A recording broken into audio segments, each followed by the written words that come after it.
하나님 말씀 사사기 8장입니다. 22절에서 28절 말씀 교독하겠습니다.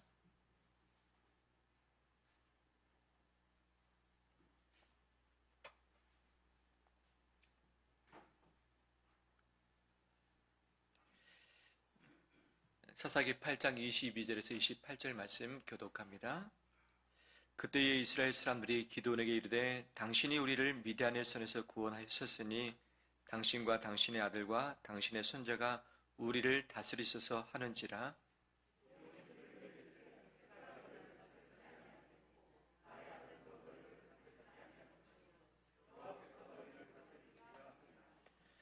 기드온이 또 그들에게 이르되 내가 너희에게 요청할 일이 있으니 너희는 각기 탈취한 귀고리를 내게 줄지니라 하였으니 이는 그들이 이스마엘 사람들이므로 금 귀고리가 있었습니다.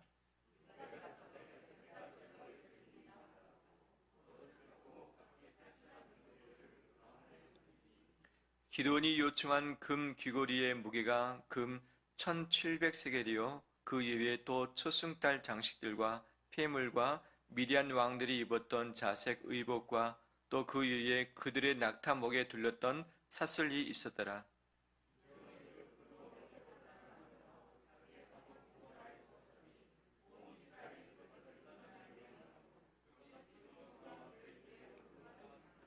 같이 읽겠습니다. 미디안이 이스라엘 자손 앞에 복종하여 다시는 그 머리를 들지 못하였으므로 기드온이 사는 40년 동안 그 땅이 평온하였더라. 아멘. 주의 이름으로 축복합니다. 서로 인사 나눌까요? 잘 오셨습니다. 축복합니다.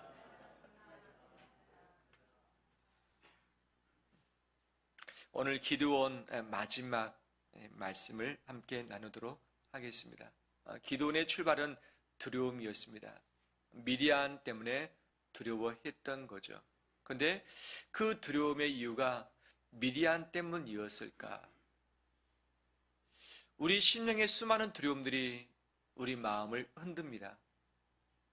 이것 때문에 그것 때문에 그 사람 때문에 그 처지 때문에 두렵다라고 말하지만 진정 두려움의 출발이 그것일까?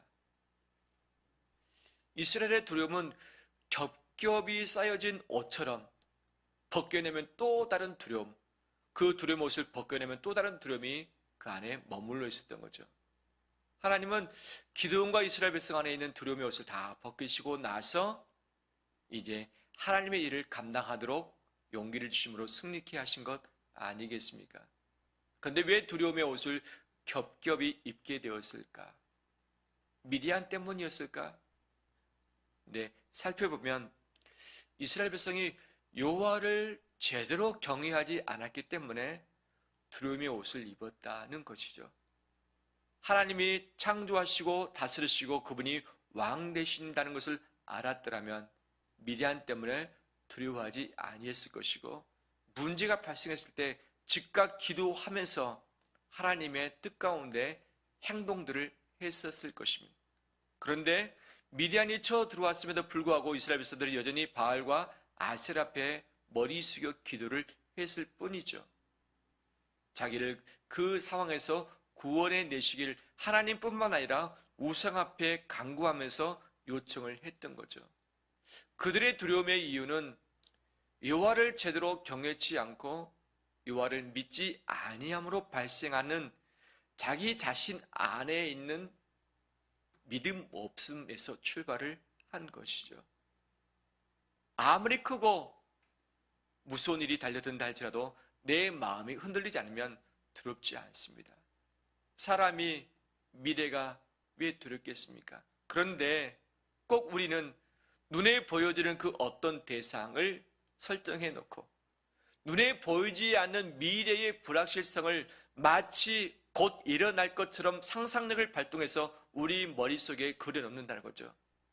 그 앞에 쪼그라들어 있는 내 자신을 비교하면서 내 스스로 움츠러들기도 하고 조급하기도 하고 스스로 예를 써보기도 하지만 풀려지지 않은 채 또 다른 문제에 얽혀서 살아나지 못하는 예들이 왕왕 발생하고 있음을 봅니다.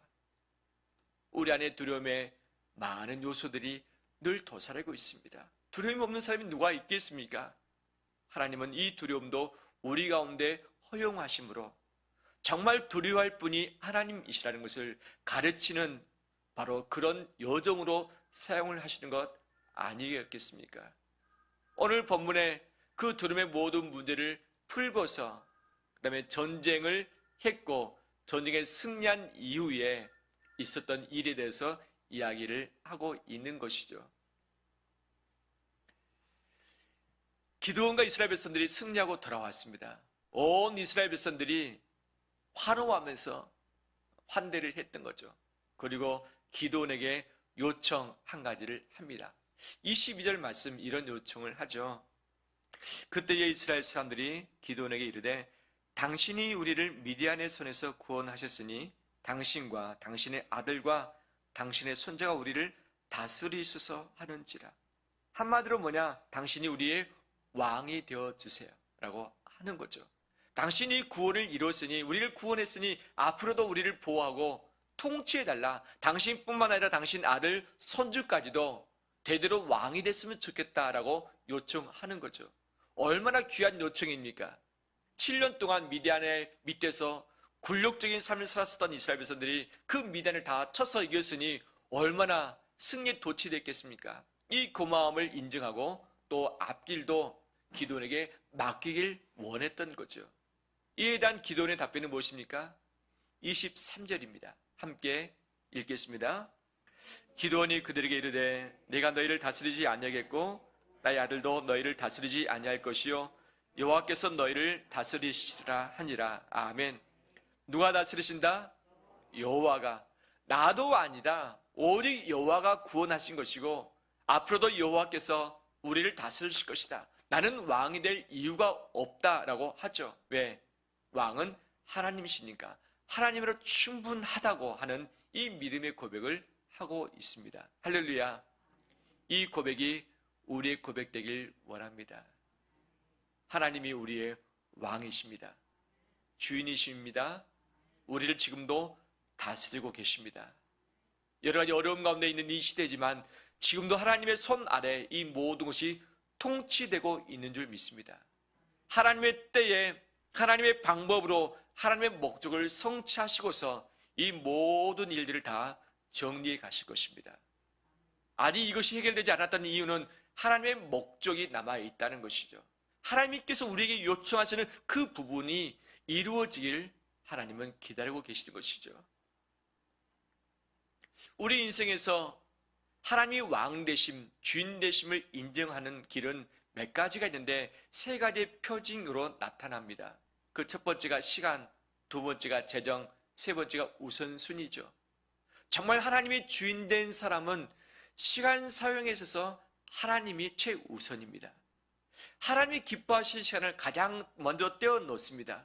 내 일과 한 주간, 한 달의 삶 가운데 정말 주님이 기뻐하시는 그 알짜배기 시간을 먼저 떼어놓고 나서 그 다음 시간을 가지고 내 자신과 가족을 위해서 이 직장과 시대를 위해서 사용을 하고 봉사를 하는 거죠. 그런데 내가 주인 된 삶은 내가 이기기 위해서 승리하고 성공하고 내가 행복하기 위해서 최대한 많은 시간을 씁니다. 하나님을 위해서 예배하는 시간까지 뺏어와서 그것까지 투자를 해버린 거죠. 투자를 하지 말아야 할, 내 마음대로 쓰지 말아야 할 시간까지 다 허비해서 나 투자하지만 좋은 결과가 납니까? 나지 않습니다. 왜? 내가 주인이고 내가 왕이 될 때는 내가 책임져야 됩니다. 인생 책임질 수 있습니까? 아무도 없습니다. 하나님이 주인 된 사람은 시간의 소중한 것을 하나님께 드리고 내가 빨리 그 다음에 많은 시간을 통해서 내 앞길을 준비하지만 이것이 아니라 하나님의 목적을 위해서 내 시간을 다시 안배하는 삶을 선택하게 되어지는 것이죠. 두 번째 재정 사용 역시 마찬가지죠. 더 많이 얻길 원하는 것이 우리의 마음입니다. 그렇잖아요. 근데 더 많이 가졌다고 마음이 평안할까? 없으면 없은 대로, 있으면 있은 대로, 많은 대로 늘 마음에 저급함과 불안함이 있는 것이 우리의 심정 아니겠습니까? 내가 붙들고 있으면 내가 책임져야 되고 이것을 내가 분리해야 되고 내 미래를 위해서 좀 안전하게 가지고 있어야 되는데 이것이 그렇게 됩니까? 아니죠. 아무리 붙들지라도 그냥 사라질 때가 있고 놓아버릴 때가 있고 이 구멍난 틈으로 갑자기 없어져 버릴 때가 있고 다른 이에게 빼앗길 때도 있는 것이죠. 우리 자신은 하나님의 청직인 줄 믿습니다. 주께서 우리를 부르시사 나에게 맡기신 것이 제등이지 이것이 내 것이 아니라는 거죠. 있으면 있는 대로 없으면 없는 대로 하나님께서 일하실 수 있는 방법은 수도 없이 많은 거죠. 돈이 있다고 살 수 있고 없다고 해서 못하고 아닌 거죠. 하나님이 함께 하시면 돈의 유무에 따라서 다소에 따라서 달라지지 않고 하나님께서 모든 것을 이루어 가실 줄 믿습니다. 그것을 위해서 내 재정의 주도권을 주께 맡기는 거죠. 다 맡기는 거죠. 우선순위, 내 인생은 무엇을 향해서 달려가야 될 것인가? 무엇을 위해서 버텨내야 될 것인가? 일단 부분들이 있습니다. 우리 한국 사람들은 가장 소중한 우선순위는 자녀입니다. 자녀가 좀 더 잘 되기 위해서 부모가 먹지 못하고 자지 못하고 허리띠 졸라매면서 가장 많이 사랑으로 붙들어주는 거죠. 자녀가 좋아한다면 이사도 가고, 자녀가 좋아한다면 직장도 바꾸고, 자녀가 좋아한다면 자녀를 위해서 모든 것을 다 해줄 수 있는 것이 우리 한국 사람의 부모의 심정 아니겠습니까? 이것 때문에 그래도 우리나라가 이 정도 발전하고 성장을 할 수 있었던 거죠. 그런데 그 자녀가 우리의 우상이 되어버리고 우선순위가 되어버린 이상 하나님이 왕이 될 만한 그 여지가 사라지고 있는 것이 큰 문제라고 할 수 있죠. 자녀가 우리의 왕과 주인이 아니라 오직 하나님만이 우리의 주인인 줄 믿습니다. 나는 자연인이다 보신 적 있으십니까? 또 좋아하시는 분도 계시죠? 가끔 보는데 저렇게 살면 행복할까? 한번 해보고 싶다라는 마음이 들기도 합니다. 한번 같이 살아보고 싶은 분 계신가요? 제가 알기로는 몇몇 분 계시는 걸로 알고 있습니다. 되게 농어촌의 삶을 꿈꾸면서 사시는 분도 계시지만 많은 분들이 잠깐 살았다가 그냥 견디지 못하고 다시 도시로 간다고들 이야기를 하고 있죠. 근데 그 내용 중에 한 대목이 참 제 안에 마음으로 다가왔습니다. 대나무 밭에 근처에 살고 있는 분인데 보니까 대나무가 울창합니다. 이것이 지속되기 위해서는 잘 가꿔야 될 텐데 낫을 들고서 대나무를 막 쪄내고 이걸 쪄버리면 나중에 덜 크지 않느냐라고 했더니 하는 말이 뭐냐? 대나무의 밀도가 높아지면 대나무는 크지 않는다. 그래서 대나무가 커감에 따라서 반드시 대나무를 솎아내야만 크고 견실한 대나무가 만들어질 수 있다. 과감하게 이것을 쳐내고 있는 것을 보게 되어집니다. 그래서 자기 자신도 이미 많은 것을 내려놓았지만 더 쳐낼 것을 위해서 가지치기를 하고 있다고 이야기를 하는 거죠. 우리는 많은 것을 동시에 다 해보고 싶은 그런 욕심들이 참 많이 있습니다. 그런데 이 모든 것 다 할 수 없다는 것 이미 경험들 하셨잖아요. 우선순위에 따라서 가지치기 할 것, 포기할 것, 쳐낼 것들을 쳐내야만 핵심되는 중심이 딱 서고 이것이 정리되면 나머지 인생을 다 가지려니 해처모해가 되는 거죠. 그런데 우선순위가 결정되지 않으면 삶이 뒤죽박죽입니다. 이것을 열심히 하다가 저것을 열심히 하고 조급해서 이것을 하다가 손 놔버리기도 하고 또 다른 것을 붙잡아 보기도 하고 왜? 다른 사람들 보니까 이것도 한 것 같고 저것도 한 것 같고 더 빠른 것처럼 보여지니까 나도 따라서 가보면 좋은 길 갈 수 있겠다고 하는 생각이 앞선 것이죠. 본인의 우선순위가 아니라 이 대세가 무엇이냐, 여론이 무엇이냐, 사람들은 이 시대에 어떻게 나가느냐 보면서 나도 같이 가고 싶은, 함께 가고 싶은, 좀 더 앞질러 가고 싶은 마음이 발동된다는 거죠. 그렇게 산들 마음에 여유가 있습니까? 행복이 있습니까? 늘 조급한 가운데 쫓기다가 하루하루를 마감하고 한 달, 1년을 마무리하고서 후회하는 것이 우리의 삶 아니겠습니까? 우리 삶의 우선순위는 하나님이 나에게 원하시는 목적인 줄 믿습니다. 내가 바라는 그 어떤 것이 아니라 내 일생 동안에 하나님께서 나에게 원하신 것이 무엇인가? 내가 어떤 삶을 살기를 원하고 있는가? 내가 마지막 목적지에 어디에 도달하기를 원하는가? 이 부분을 내가 명확하게 붙든다면 나머지를 가지치기 하는 것이 바로 우선순위를 가는 삶 아니겠습니까? 하나님의 왕 되시며 주인 되신 삶을 사는 사람, 시간과 재정과 우선순위가 잘 정리된 사람인 것이죠. 바로 이 삶이 우리의 삶 되길 간절히 소망합니다. 이 시대는 너가 왕이 되라, 너가 갑이 되라, 너가 1등이 되라 가르치지만 우리의 진정한 1등과 우리의 갑은 하나님밖에 계시지 않습니다. 그분 앞에 겸손히 엎드릴 때에 주님이 통치하실 것이고 그 통치를 받는 자가 평온을 누리게 될 줄 믿습니다. 3월 9일이면 대통령 선거 날입니다. 누굴 뽑을지 결정을 하셨습니까? 여론조사에 보니까 80%를 결정했고 20%를 아직 결정하지 못했다라고 이야기를 하고 있죠. 뽑을 만한 사람이 정말 잘 준비된 사람 맞습니까? 우리나라를 책임지고 나를 좀 더 나은 삶으로 인도할 것으로 확신되어집니까? 그렇지는 못합니다. 능력이냐, 성품이냐, 또는 청결이냐, 또는 연학력이냐, 또 가족관계가 어떻느냐, 리더십이 있느냐, 지지 기반이 충분한가, 또 검증됐는가, 이 모든 것을 따지고 봤을 때 제대로 된 지도자가 있느냐 보이지 않죠.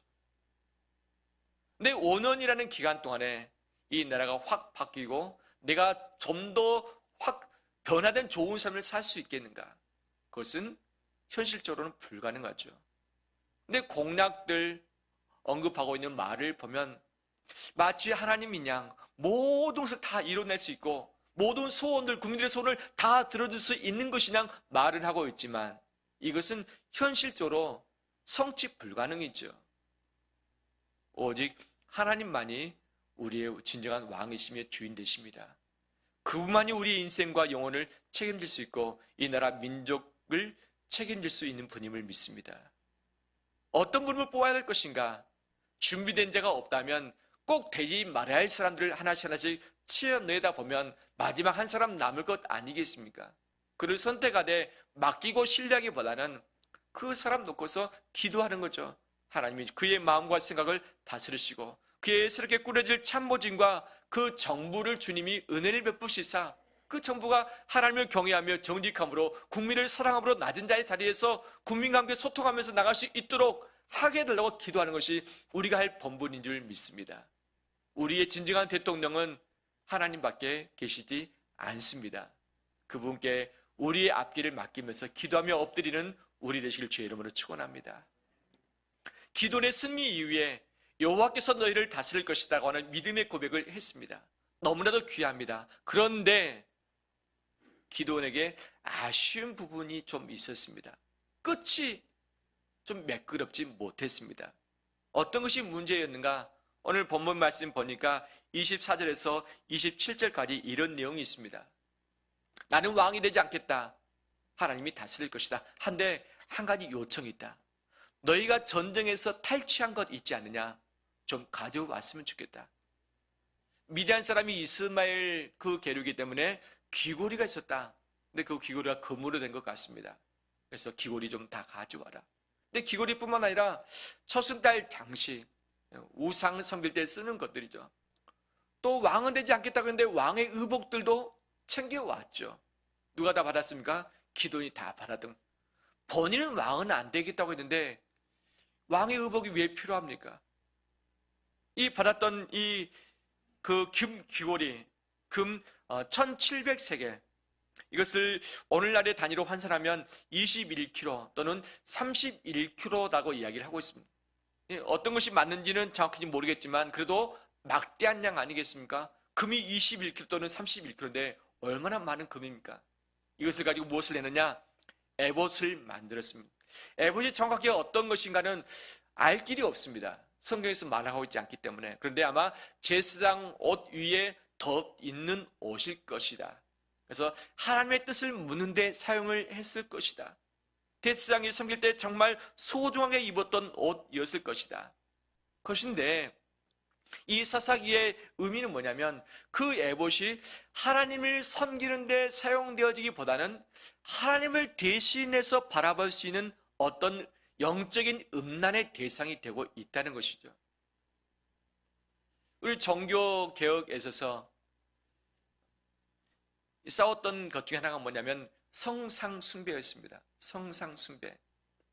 우리가 섬길 대상이 예수 그리스도 삼위일체 하나님밖에 계시지 않지만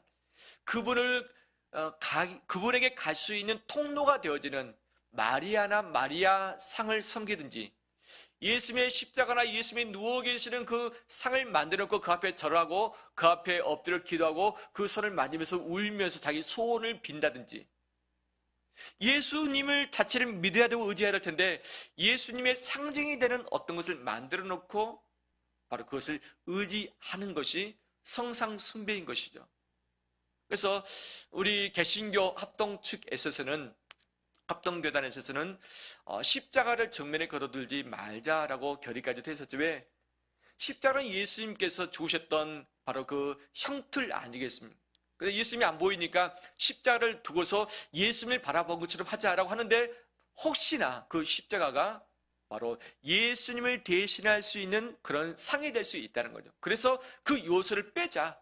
그래서 이 강당 뒤에 큰 십자가를 두지 말자라고 결의를 했던 것이죠. 그것을 넣는다고 해서 없어지고 안 넣는다고 해서 안 없어지는가? 그건 아니죠. 그런데 문제는 뭐냐? 믿고 바라볼 대상이 하나님이신데 실로에 있는 성막에서 하나님을 섬기기보다 이 어브라에 있던 바로 이 에봇을 음란하게 섬기는 마음이 이스라엘 백성들 가운데 발동이 되었다고 하는 것이죠. 하나님만을 섬겨야 할 텐데 하나님을 섬긴단 말하지만 은근히 또 다른 것을 의지하고 묻고 싶은 것들이 그들 마음 안에 있었던 것이죠. 어떤 최근에 조사에 따르면 무당을 찾아간 적이 있느냐, 점을 친 적이 있느냐라는 것을 조사를 했었죠. 특히 그리스도인, 교회를 다닌 사람은 어떠느냐? 있었을까요? 없었을까요? 있었죠. 몇 퍼센트 정도 점을 치거나 무당을 찾아갔다고 답변을 했을까요?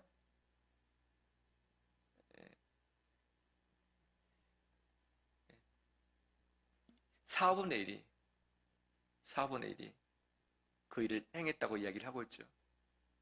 4분의 1이면 25%입니다. 4명 중에 1명이 무당을 찾거나 점을 쳤다는 거죠. 이것도 내가 쳤다고 결과를 쓴 사람이 그 정도인 것이죠. 우리 한테 가보신 분들 계시죠? 안 계시죠? 앞으로 가지 않길 원합니다. 왜 무당을 찾거나 점을 치는가? 오죽이나 했으면 그렇게 했을까요? 왜? 답답한 마음이 있죠. 내 인생이 왜 이렇게 꼬이지? 왜 일이 안 풀리지? 중대한 일이 있는데 어떤 것을 선택해야 할지? 하나님께 기도를 하는데 하나님의 기도의 응답이 속히 있지 않다 보니까 누군가 물을 사람을 찾는 것이죠. 용하다고 하는 점장인을 찾아가는 거죠. 누가 용합니까? 신이 내린 자가 용한 점쟁이죠. 그래서 귀신의 도움에 의해서 점을 쳐주는 거죠. 분명한 것은 귀신에게도 능력이 있기 때문에 과거를 압니다. 들어가자마자 당신 누구다, 어떤 사람이 살았었다, 너 가족이 어떻게 된다, 이미 다 안다고 이야기하죠. 그렇지만 한계는 뭐냐? 미래는 모른다. 미래는 찍을 뿐이다. 추측할 뿐이다. 100명 중에 2~3명이 맞았다. 그 사람이 나팔 불어서 용하다고 해줄 뿐인 것이죠. 미래는 귀신은 모릅니다. 우리 미래는 하나님만이 설계하셨고 설계자만이 알고 계십니다. 그런데 하나님께 물을 때에 응답이 속히 오는가? 저 역시 하나님의 뜻이 무엇입니까? 라고 하면서 작전 기도하고 금식 기도하고 눈물로 기도하고 여쭌 적들이 여러 차례 있습니다. 이것이 하나님의 뜻이다라고 제게 말씀만 하시면 제가 모든 것 다 버려놓고 100% 순종하겠습니다 라고 하는 마음의 준비가 되어 있는데 하나님이 응답을 그렇게 속히 안 주시고 제가 알아들 수 있는 방식으로 제게 말씀하신 적이 많이 없다는 거죠. 나중에 돌아보면 아, 이것이 응답이었구나라고 하는 것을 느끼는데 그때 당시 길이 보이지 않고 답답하고 뭔가를 선택해야 되는데 무엇을 해야 하는지 알 수 없을 때 정말 붙들고 싶은 그 무엇이 있는데 없을 때 참 마음에 힘든 거죠. 어떻게 됩니까? 광야 가운데 내몰리게 되어지고 광야 가운데서 버텨내야 되는 거예요. 이 광야 안에서 그 시간 버텨내면서 인내를 통해서 하나님을 소망하면서 나가야 될 텐데 광야에서 버티는 힘이 작다 보니까 사람을 의지하고 사람을 찾게 되어지고 하나님의 다른 것을 음란하게 섬기면서 그 앞에 무릎을 꿇게 되는 것이 우리의 마음의 우상인 것이죠. 기드온이 바로 집안에 이것을 만들어 놓고 이스라엘 백성들이 하나님 외에 다른 것을 음란하게 섬길 수 있도록 하게 했던 것이 아쉬운 영역, 죄의 영역이라 할 수 있겠죠. 그러면 어떻게 하나님의 뜻을 분별할 수 있겠는가? 제가 자주 말씀드린 세 가지 질문이 있습니다. 이 질문에 예스면 하나님의 뜻으로 확신하면 된다는 것이죠. 그 첫 번째가 무엇이냐? 내 고민과 내 선택은 하나님의 영광을 위한 것인가? 나의 영광을 위한 것인가? 두 번째, 그것은 공동체 덕을 위한 것인가? 공동체 덕이 안 되는 것인가? 공동체라면 가정과 교회와 직장과 이 사회, 국가를 의미할 수 있는 것이죠. 나의 선택은 좋지만 나로 말미암아 이 선택이 다른 사람에게 손해가 된다면 하나님 뜻이 아닐 수 있다는 거죠. 세 번째, 내 신앙의 플러스가 되는가 마이너스가 되는가? 이 길 정말 좋은 길 성공했다고 하지만 이 성공이 하나님과 멀어지는 성공이라면 이것은 하나님 뜻이 아닌 것이죠. 사회에서는 나를 우러러보고 덕망있다 말하며 내 이름이 유명해질 수 있겠지만 이것으로 말미암아 하나님과 더 멀어진다면 이것은 하나님 뜻이 아닌 것이죠. 누구의 영광을 위한 것인가? 누구에게 덕을 끼치는 것인가? 신앙의 플러스가 되는가? 이것을 가지고 질문했을 때에 모두가 다 오케이면 하나님의 뜻으로 받으면 되는 것이죠. 그리고 행동하면 그 뒷감당은 하나님이 책임지실 줄 믿습니다. 그런데 이 셋 중에서라도 하나라도 걸린다면 멈춰서야 되고 멈춰서는 그 기간이 고통의 기간, 광야의 상황이라 할지라도 그 안에서 인내하며 기다리는 것이 하나님의 요청하신 바인 줄 믿습니다. 뿐만 아니라 기드온의 부족하고 아쉬운 부분이 무엇인가? 29절에서 31절 말씀 보면 아내와 아들을 많이 두었다 말합니다. 기드온이 언제 결혼했는지 모르지만 아마 처음부터 아내와 아들들이 많았을까? 그것은 아니었을 것입니다. 싸움에서 승리하고 난 다음에 이스라엘 사사로서 역할을 감당하다가 여러 더 아내를 얻었을 것이고 그를 통해서 아들들을 낳았을 것입니다. 본인은 왕이 안 되겠다고 했지만 에봇을 만들어 놓고 대지상이 관리해야 되는 부분을 본인이 관리를 하고 있는 거예요. 왕은 안 됐지만 본인이 마치 대지상인 것처럼 영적인 대표자인 것처럼 인식을 했던 것이고 아내와 자식을 많이 둔 것은 왕이 할 수 있는 것인데 그런 일들을 했던 거죠. 결국에는 어떻게 됩니까? 첩의 자식 중에 한 명 아비멜렉이 남은 형제들 70명을 다 죽이고서 자칭 왕이 되고 말았습니다. 근데 아비멜렉 그 이름 누가 지어줬을까? 아마 기드온이 지어줬을 가능성이 많이 있을 것이다. 그 뜻이 무엇입니까? 내 아버지는 왕이다 뜻이죠. 이 기드온의 아들 이름이 아비멜렉, 그의 이름이 내 아버지는 왕이다. 누가 왕이라는 거죠? 기드온이 왕이라는 거죠. 겉으로는 나는 왕이 아니다, 여호와께서 다스린다 했지만 본인의 삶으로는 영적으로 정치적으로 왕으로서 갖춰야 될 누릴 수 있는 모든 것들 다 누리면서 그의 행색을 하고 있는 이 삶을 살았었던 거죠. 결국에는 가문이 풍지박상 나버린 거죠. 자식들이 한 명에 다 죽임을 당했고 결국 아비에셀도 그냥 유명을 달리하고 말았습니다. 대가 끊어져 버린 거죠. 이스라엘 백성들은 어떻게 했는가? 기드온이 죽은 이후에 다시 바알을 따라서 음행했고 바알브리스를 신으로 섬겼고 여호와 하나님을 기억하지 아니했고 기돈의 집을 후대하지도 아니했다라고 하면서 다 엉망진창 되어버리고 말았습니다. 승리는 했지만 승리 이후에 팍싹 넘어져 버린 기드온. 지방과 온 이스라엘이 한꺼번에 다시 원위치 되는 이런 결과가 있었던 거죠. 이런 결과가 우리 삶 가운데 펼쳐지지 않길 간절히 소망합니다. 내가 섰을 때에 넘어질까 조심하라는 이 말씀을 붙들고서 겸손함으로 엎드리는 우리 되길 원합니다. 내가 왕이 될 때에 왕이 아니라고 말하지만 그의 삶을 통해서 왕처럼 행색을 할 때에 결국 다 잃어버리고 결국은 쪽박차게 되는 것이 우리 인생인 것이죠. 우리의 주인과 왕은 하나님밖에 계시지 않습니다. 어떤 대통령이 되든지 간에 그 자를 다스릴 자도 여호와 하나님인 것을 믿습니다. 내 인생에 있어서 시간과 재정과 우선순위에 있어서 하나님을 고백하면서 그 앞에 겸손히 엎드려 주의 통치를 받는 우리 되시기를 주의 이름으로 축원합니다.